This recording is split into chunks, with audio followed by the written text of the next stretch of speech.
Carve out method of dealing with services provided by an subservice organizations,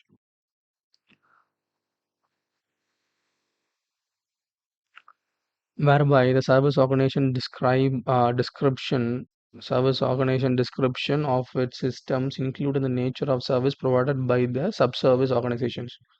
But the subservice organization's relevant control objective and related controls are excluded from the service organization descriptions of the system and for the scope of the service auditor's engagement.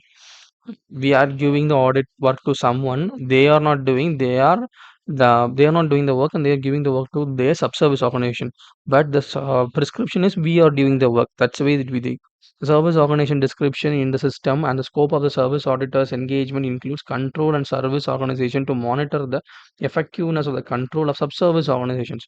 So their subservice, how they maintain the data, how they do it to fulfill our data control, data breach is being followed, how they are doing. Example, sometimes the banks, what they do, they have collection agents. These are the outsourced agents.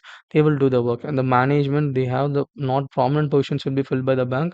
Other jobs will be given to the service organization. They will hire another sub-service organization to complete the work.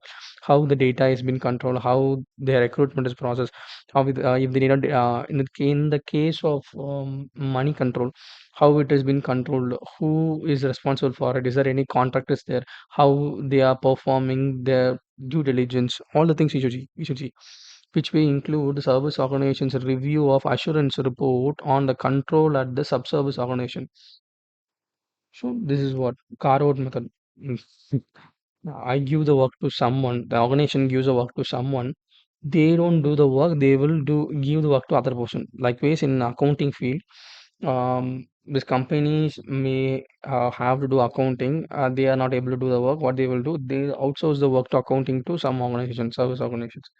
They can't use the work, they will give the work to another person. In this case, the quality of work, we know this organization which has been consulting with them, we know their quality, their policies, their working policy, how the data is being got, how they reviewed, how it is being complied, how is it secure, any breach in data is there, who are have the authorized in access to the data, who can manipulate the data, how that is being controlled, everything is being controlled. But if it been given to sub organization, we want to go deep into and see the any bias or any breach in security, breach in data will be seen. That is what said by the carve out method.